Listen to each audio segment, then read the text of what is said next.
What is up, world? It's your boy Ton, and you are listening to the Wonton Wealth Podcast. Here, I'm going to unravel anything and everything commercial real estate related. And more importantly, we're going to add abundant value. So if you're ready, buckle up your eardrums.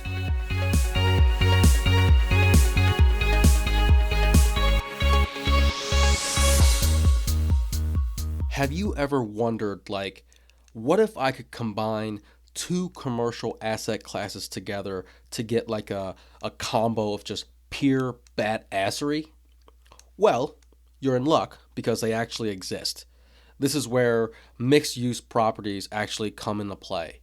They're like the Swiss Army knives of real estate because they serve multiple purposes all under one roof. Your most common mixed use building is probably going to be a trendy apartment complex with a vibrant mix of retail shops, cafes, or maybe even a yoga studio that's at the bottom level. So imagine the first floor having all retail units, and depends on how big the building is, but anywhere from one to unlimited.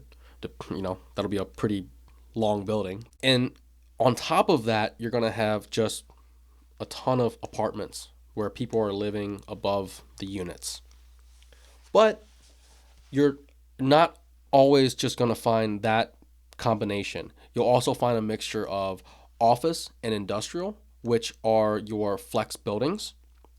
You also have a mixture of, call it retail, office, and industrial, which a good example would be your car dealerships, where a lot of times you come in, you got a showroom, you got multiple offices. If you're buying a vehicle, they're gonna have you come in, sign paper, and all that shit.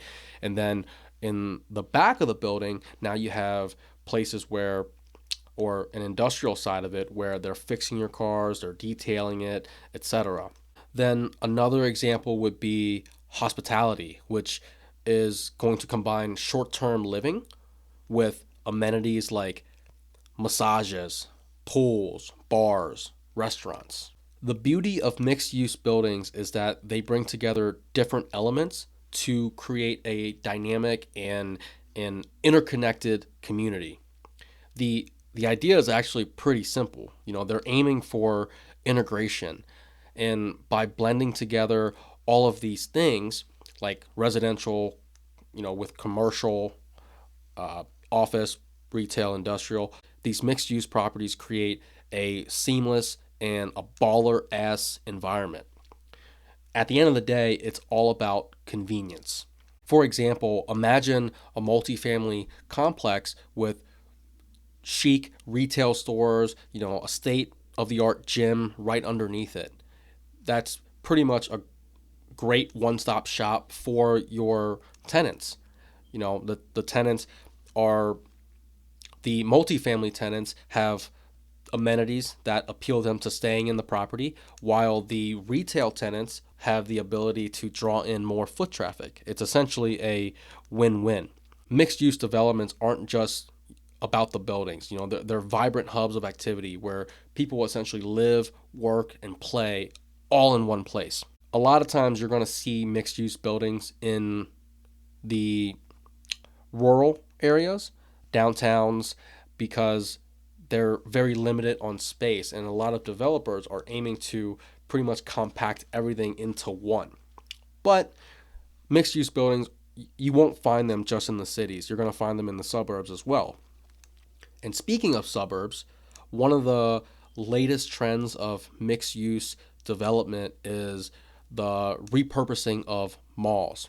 You're no longer having endless corridors lined with retail giants. Instead, these developers or redevelopers are breathing new life into these large ass buildings, transforming them into mixed use communities with a mix of residential, retail, parks, probably even office within there.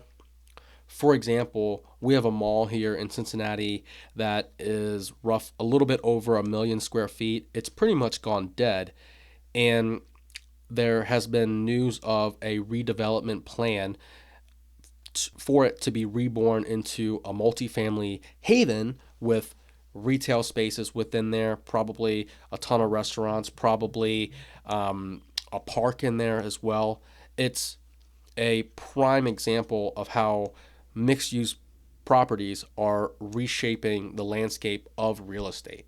And there you have it. That's the glimpse of mixed use properties. It that is how a hybrid of two asset classes work. If you run across any mixed use properties, don't be afraid of them. If, for example, if you have a multifamily hybrid with retail, your most typical mixed use property, it's going to be a lot easier for you to underwrite because from a multifamily perspective, you have a lot of data on what tenants will pay for. And the only missing factor would probably be the retail piece, which you can find pretty easily, and it definitely lessens your risk. And that's a wrap. If you've made it this far, that means you've listened to the entire episode, so thank you. I hope you enjoyed it, and if you did, please leave a review on Spotify, Apple Podcasts, or wherever you're listening from. And if you've learned something or found it useful, share it with one of your homies. And if you want to get in touch with me, I'm pretty active on IG. My handle is pro_TANH. Reach out, let me know what you liked, what you didn't like, or what you want to hear about in the future. I'm here to tailor this to you. Until next time.